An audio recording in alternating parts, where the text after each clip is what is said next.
TechBusters proudly brought to you by Ericsson.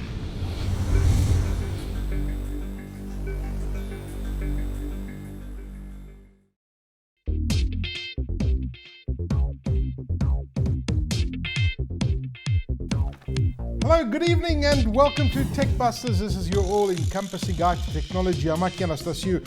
This gentleman over here is the editor-in-chief of this magazine, which I'm browsing through. His name is Dr. Toby. I've given him an honorary doctorate. But cool magazine, hey? I see you've got the LG G5 on there. You've got Netflix, Showmax on here, all the streaming services. Great edition. Why, thank you. Bestower of honorary titles, the University of Aki Anastasiou. Please join in the conversation on Twitter by using the hashtag TechBusters or by following @TechBustersSA. Let's have a look at what's coming up on tonight's show.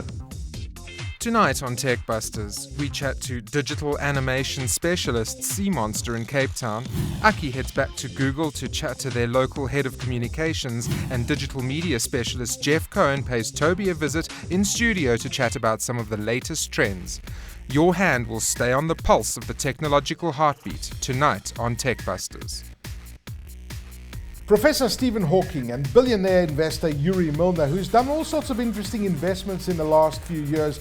He invests in risque investments, which is why this one was so interesting. It's a project called Breakthrough Starship. Now check this out. This ambitious project, they're going to invest 1.5 billion rand, okay, or $100 million.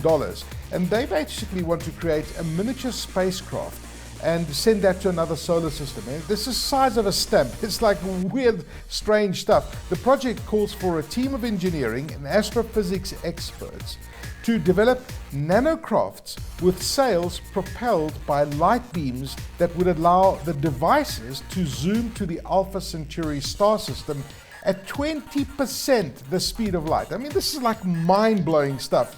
This star system is 4.37 light years away, or some 40 trillion kilometers if you really want that translation from Earth. So it's a long way away, and it would take about 30,000 years to get there using our current space travel technology. However, Breakthrough Starship would be able to scale up laser beams to a level that could propel a nanocraft to historic speeds that would allow it to complete the journey in only 20 years. It's quite amazing, incredible stuff actually. Genuine space exploration will no longer be limited to science fiction. I think it's like mind-blowing stuff, Toby? I think it's really remarkable, isn't it? I mean, this is space exploration a la science fiction movies like Star Trek. Meanwhile, back on Earth, broadband connectivity in South Africa is expected to get a boost after Telkom and MTN signed an agreement recently to build a new cable along Africa's eastern coastline. The Africa 1 submarine cable system is planned to stretch some 12,000 kilometers along the eastern coastline towards Saudi Arabia, Egypt and Pakistan. A maintenance and construction agreement is expected to be signed by June, and the plan is for the cable to go live by the third quarter of next year. This is all, of course, good news to make internet access better in South Africa. Well, imagine it. You're in space. You're stuck with Toby. No, you're not. But if you're in space and the machine breaks and you need a new part, what do? Well, you could just print it, right? Meet Made in Space, a company who has sent a 3D printer to the International Space Station with the goal of enabling humanity's future in space and giving out this world manufacturing a whole new meaning. And this is something that they're going to be doing in Mars. When they want to colonize new planets, they're going to take the materials and they will print as they need them. As this will show you what they're doing in the International Space Station. It's absolutely fascinating. Made in Space was founded in 2010 with really the kind of singular goal to help people live and work in space better. The ability to actually make things in space is crucial. The more sort of maybe near-term reasons have a lot to do with launch logistics. That every single thing that we have ever sent to space gets built and assembled and tested extensively and then smashed into the top of a launch fairing on top of a rocket. And rockets are amazing, and this is a really effective way to send things to space, but it's also a very expensive way to send things to space, and it also has inherent volume constraints. We started out teaming with folks at Marshall Space Flight Center, and developed this guy right here, which is 3D print. This is the very first zero-gravity 3D printer that was ever built. Through about a 1.5 or 2 year development period, we built this piece of hardware and flew it to station, successfully manufactured the very first objects off the face of the planet. We had just printed a socket head for a wrench. We find out that for some reason or another, Butch actually misplaced his ratchet. It's nowhere to be found, it floated away, and we had about 7 days until our next commanding window for the printer. And we threw out this idea that, hey, what if in the next week we design a completely new tool and we get certified and we print it in space? 5 days later, we were ready to command and build that part. And 2 hours go by from us sending a digital file to the space station to astronaut holding the physical item in his hand. It is a plastic ratchet. It is definitely torque limited. To me, this is really kind of sets a stage for what we're doing as a company. If Butch were on Mars, the story is really the same. Maybe the speed of light's controls it a little bit differently, but not that much. So 2 hours and you can put parts in an astronaut's hand. If that ratchet was on a rocket and we launched at the same time, there's no way it could get there as quickly. What we're doing right now is this is our next gen printer. It's called the Additive Manufacturing Facility. It's a commercial facility. So the printer that's there now is a science experiment that we're doing with NASA to learn about how do you make a printer work in space, what are the differences, and so on. We've learned a lot over the past year, and that's got us to this point where we're putting the next printer up. But the most important part is that it's available for anybody on the planet to have access to. So Made in Space operates basically a print service on space stations. One day when you don't have to send all the materials, the image on the left is a design of a robot that could manufacture structures on another planetary surface using the resources found there. So it's kind of the crowning achievement of in situ resource utilization. And then the other really exciting one to us is just building the things that are unlaunchable. They're too big to go into a fairing unless you're assembling them on orbit. They're too fragile to survive launch. So the structures and the things in space that you just never could have had before because they're just way too big or fragile. Get a glimpse of the future at home with the new Your Space app.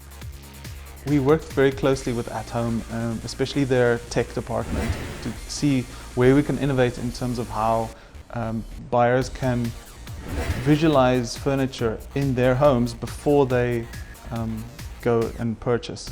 And so the problem that we're trying to solve is to say, how do I know that when I buy a couch it would fit in my house, or would it go well with the curtains and that kind of thing.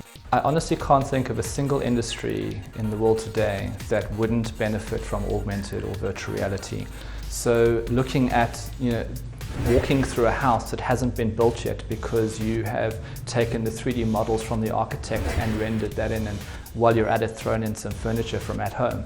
And you can start to now walk through a house that you haven't even built yet, and you can start to have those conversations that you normally have, which frustrates your builder and your architect, where they're 60% of the way through the house and you say, geez, I really didn't see that, and I didn't realize that window would be over there and it doesn't make sense. So now you can start to have much more engaging conversations. So what we want to build out next is to not just have furniture, but also, let's say, light fittings, or carpets, or eventually up to wallpaper and curtains and these kinds of things. So be able to change your whole room and order with a press of a button. As a company, we go into conferences or we go into meetings, and we wanted to do one simple thing, is how do we make ourselves more memorable than the guy standing next to us? So by doing something very, very simple, like putting an augmented reality app around our business card, where if you scan the card, you'll see being Sea Monster, obviously you see the Kraken come up.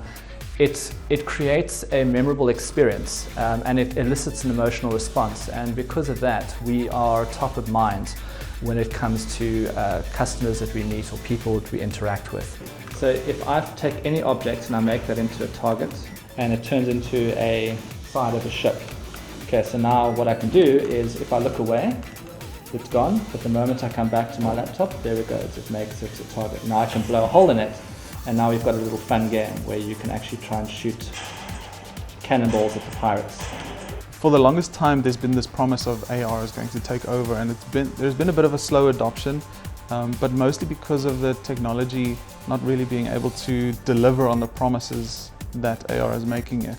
But we are now really seeing a big surge in the tech that's being used, and I think when more head-mounted displays come online, people will be able to adapt to that easier. I think with the rise of technologies like augmented reality and virtual reality, what we are seeing in the modern world today is that it's far more complicated. There's a lot of stuff going on out there. Brands are shouting for everybody's attention, and they're using the same tried and trusted techniques that we've used even 50 years ago, if not longer. And the more and more brands that are coming into the market and fighting for that attention, the more we're seeing technologies like augmented reality and virtual reality becoming more and more appropriate or prominent in that space, because it gives them another channel to essentially engage with their customers. Or if you talk about education, I think children are very responsive to entertaining solutions. It's a specific area where Sea Monster is very, very passionate. We really are absolutely kind of moved by the education space, and we do a lot of education-driven applications here, not only for kids but also for business world as well. And if you think about, just take one simple example, like a cue card. Now imagine that instead of me asking questions and flipping it over, that cue card actually showed me a 3D pop-up of, say, an elephant or a rhino, and gave me all sorts of really interesting and innovative facts, about, or lesser known facts about the rhino. And because it's still an emerging technology, I believe the early adopters are going to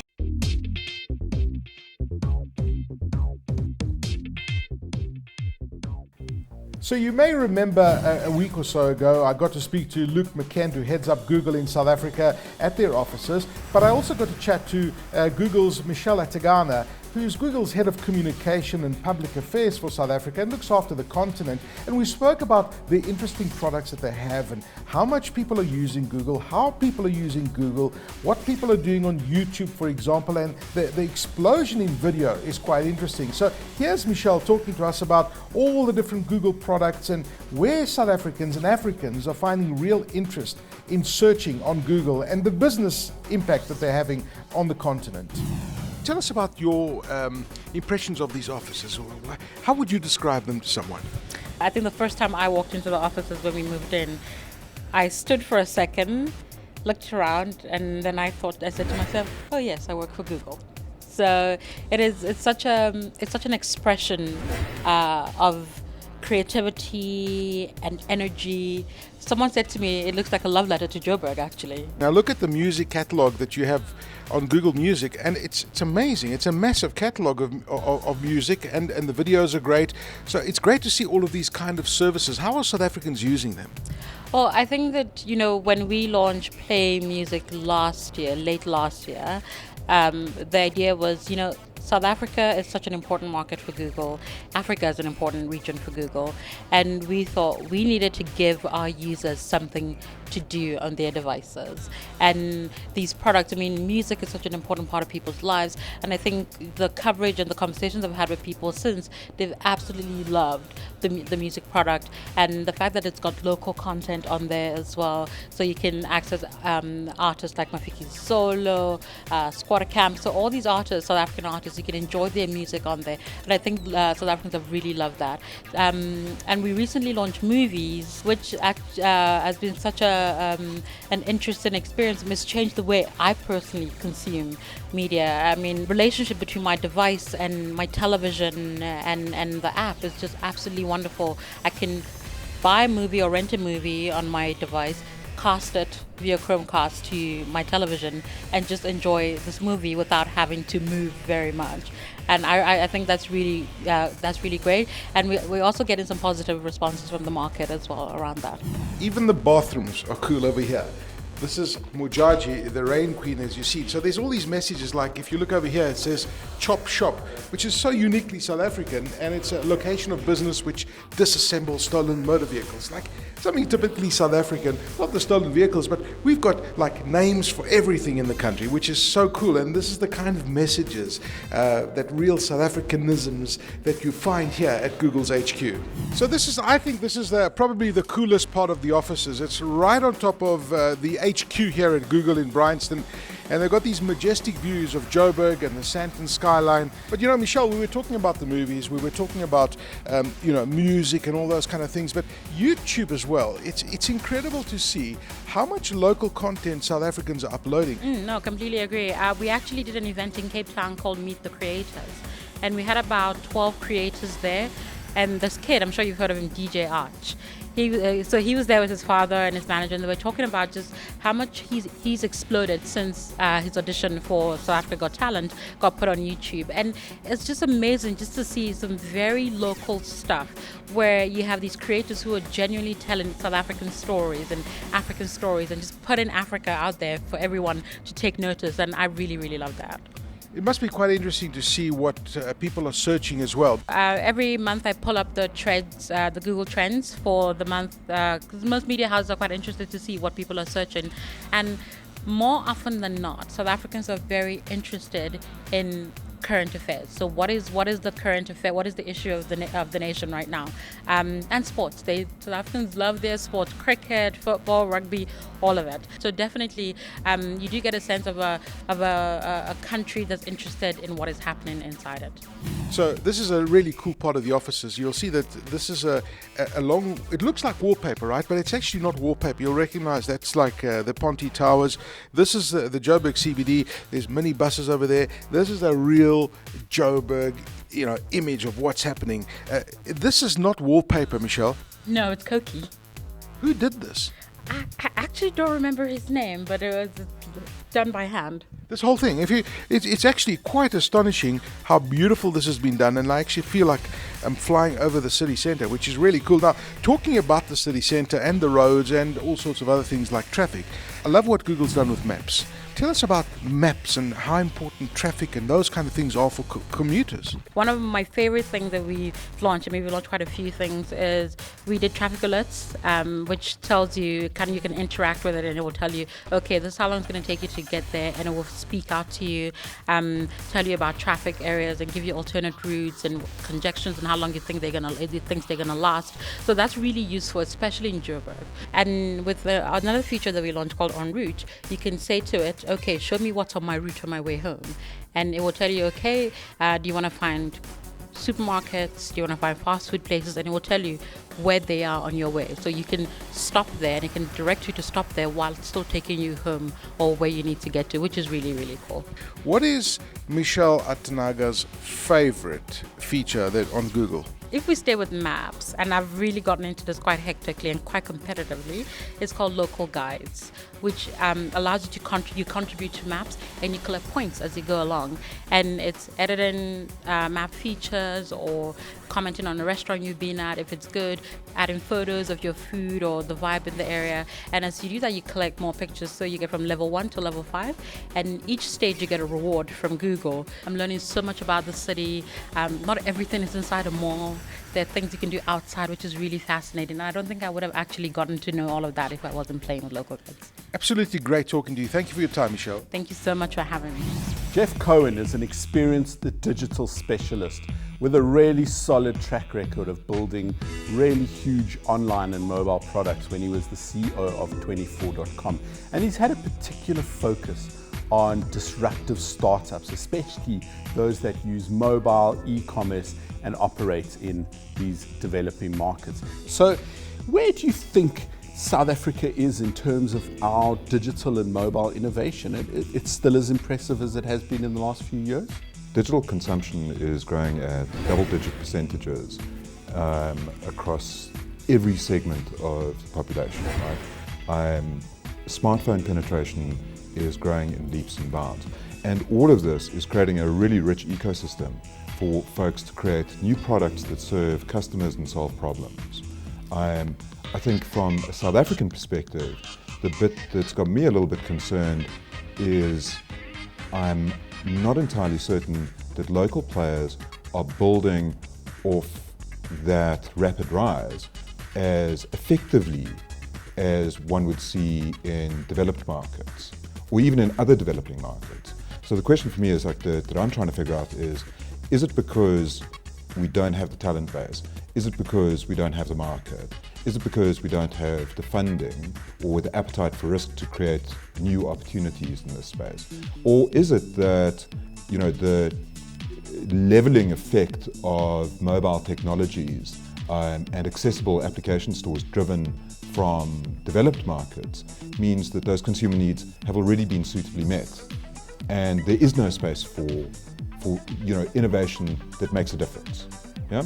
Yeah, it is a bit of a conundrum, isn't it? But how does a young startup or a more mature startup see their way through it if they just got to, in the best Afrikaans sense of the word, go forward? Folks underestimate the importance of customer acquisition. So there are a number of really smart ideas, and you can see them bubbling around the kind of startup ecosystem in South Africa and sub-Saharan Africa. But what we're not seeing is the level of marketing support that goes with that to be able to get these offerings into escape velocity. So to get them out of startup phase and actually get them into a phase where they're building, 2x, 3x market reach every month. And that's a real shame. And I'm not entirely sure whether it's because the focus is on technical development rather than growth hacking or growth development, or if it's because, again, the competitive environment is just so bloody hard that folks are burning out before they can get to a point where they have enough reach to be able to start building network effects into their offerings. Is it perhaps the problem South African rugby teams have? They don't know how to finish. They get into the 22, but they don't know how to have that ruthless killer instinct and to just push through. Totally. I think that's a really good analogy. I think that we're building we're building very interesting things, but we're not getting to that phase where we're saying, by we, I'm kind of looking broadly at that kind of technology ecosystem. We are broadly not saying, I'm fine, we're growing fine in South Africa, but that is just step one. Yeah. This is just like a very small market, and we are a very small online market. So I think there's a level of grit required to be able to say, cool, we're going to start in South Africa, we're going to build something small, we're going to build very, very quickly, we're going to build a product and test it and find a solution to a problem or a set of problems that we've identified. And then we're going to use all of those insights to attack new markets very, very quickly and expand out of the ecosystem that is South Africa, which is quite confining. Exactly. I mean, and you're involved in a very clever new business that's looking at how to do this, right? So the business we've just started is a marketing technology focused enterprise.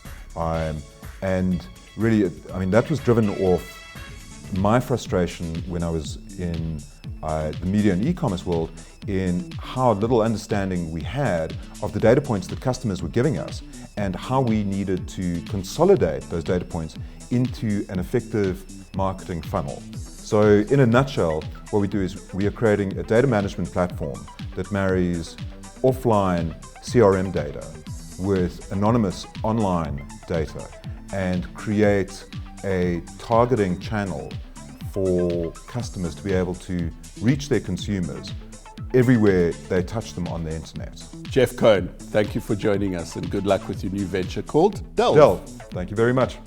So my app of the week is an app called Figure One, and if you're a little bit squeamish, should I say, or you go when you go and get an injection or you go to give bloods, then you shouldn't be watching this because it's a little bit gorier than that. And what Figure One is, this app is the Instagram of medical apps. Now, once you open the app, which I'll show you in a second, you get different categories. Any part of the human body, right, doctors and even people like you and I can upload pictures and we can get medical experts looking at it and advising us. So for example, and the pictures, there are hundreds of pictures every single day. So I'm going to give you a bit of a gross one. I mean, people put x-rays and they look, well, how does this bone look like it's broken? But then there's even grosser stuff. So I'm looking at the tongue, for example. Somebody's posted some pictures of the tongue over here, and you'll see that this is a user in, I don't know where, but you'll see there's the whole esophagus, there's a guy's tongue over here, and it looks like there's some kind of lesion over there, as you can see. It's pretty gross stuff. But people say, it says, patient has a white circle-shaped discoloration on the ovula, diagnosis and treatment. So doctors are uploading stuff, patients are uploading stuff, and people are even uploading x-rays. Like there's weird stuff that you see here, but it's pretty gruesome. But if you're fascinated by the human body, if you're fascinated by illnesses, if you're fascinated and you want to see what the inside of a brain looks like, this is the place to go. I mean, look at this kid over here. This is a real life situation. Somebody's loaded this picture. It's a 9-year-old girl. It says here, 2 days old. It says that the tongue is 2 days old. Feels like a burn. And if you look at that tongue, it's kind of a yellow tongue. And somebody is going to give some diagnosis on what that could be. But I've never seen anything like this in my life. So these are the kinds of things that you will find on Figure One. It's the Instagram of medical apps, but be warned, it can get quite gross at times. And that's it for tonight's show. Thank you for joining us. Hope you've enjoyed it, and thank you for all the tweets and all the info and tech stuff that you've been loving and all the stuff you've been sending us. Keep those comments coming in. We'd love to hear your comments, so email us techbusters@abn360.com or tweet us at techbusterssa. I'm at Chapchak. He's at Aki Anastasio. Cheers for now.